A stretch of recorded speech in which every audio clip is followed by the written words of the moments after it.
مرحبا يا عشاق الأنمي والمغامرات.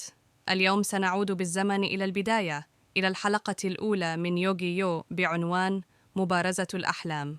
تبدأ القصة مع فتى هادئ ومتواضع يدعى يوغي موتو يعيش في مدينة دومينو. يوغي يحب الألغاز والألعاب، ودائما ما يحمل معه صندوقا أثريا يحتوي على أحجية الألفية، وهي قطعة أثرية غامضة حصل عليها من جده سولومون موتو الذي يملك متجر ألعاب صغير. يحاول يوغي حل الأحجية لوقت طويل، ولا يعلم أن إكمالها سيغير حياته إلى الأبد. جده يحكي له أن الأحجية تأتي من مصر القديمة، وهي تحمل قوى قديمة تقال إنها تمنح من يحلها قوة عظيمة.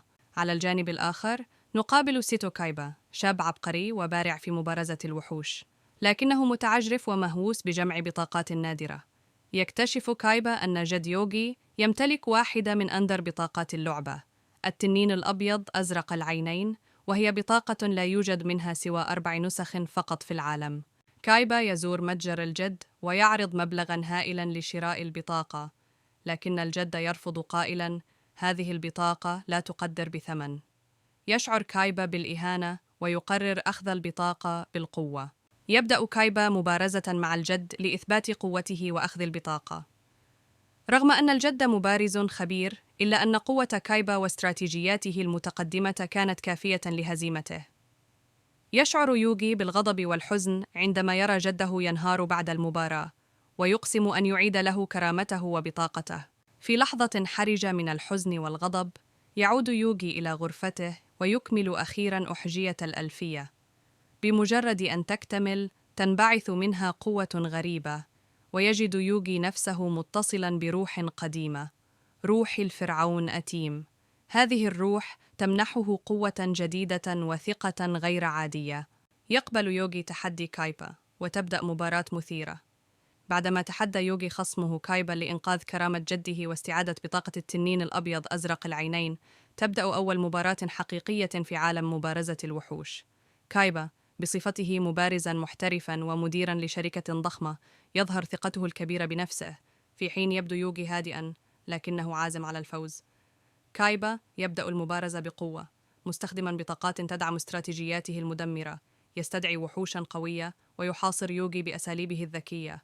ذروة القوة تظهر عندما يستدعي وحشه الأقوى، التنين الأبيض أزرق العينين، الذي يمتلك قوة هجومية هائلة تتجاوز قدرة يوغي على الدفاع. رغم الضغط الكبير وسيطرة كايبا، يتمكن يوغي من الحفاظ على هدوئه.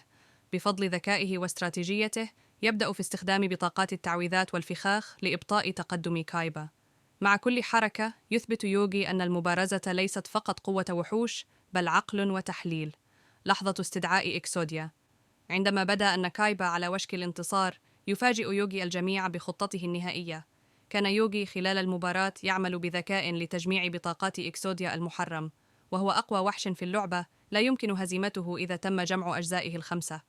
لحظة استدعاء إكسوديا كانت مشحونة بالإثارة. يظهر الوحش الأسطوري بهيبته.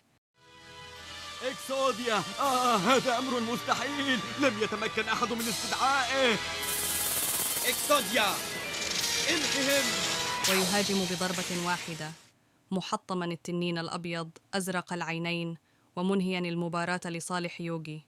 كايبا يصدم من هزيمته الساحقة. لم يتخيل أبداً أن أحداً يمكن أن يهزمه، خاصة باستخدام وحش مثل إكسوديا. يوغي رغم فوزه يظهر تواضعه ويستعيد بطاقة جده، مؤكداً أن الفوز الحقيقي هو حماية من تحب. بعد انتهاء المباراة، يعيد يوغي البطاقة لجده، ويثبت أن قوة القلب والصداقة يمكن أن تتفوق على أي قوة أخرى. الحلقة تنتهي بفتح الباب أمام مغامرات جديدة، ويبدأ فصل جديد في حياته، حيث يدرك أن أحجية الألفية ليست مجرد لعبة، بل مفتاحاً لمغامرات مليئة بالتحديات. لكنها مجرد بداية القصة. ما هي الأسرار التي تخبئها أحجية الألفية؟ وما التحديات التي تنتظر يوغي وأصدقائه؟ انتظروا المزيد في الحلقات القادمة. لا تنسوا الإعجاب بالفيديو والاشتراك في القناة إذا كنتم من عشاق يوغي يو. شكراً وداعاً.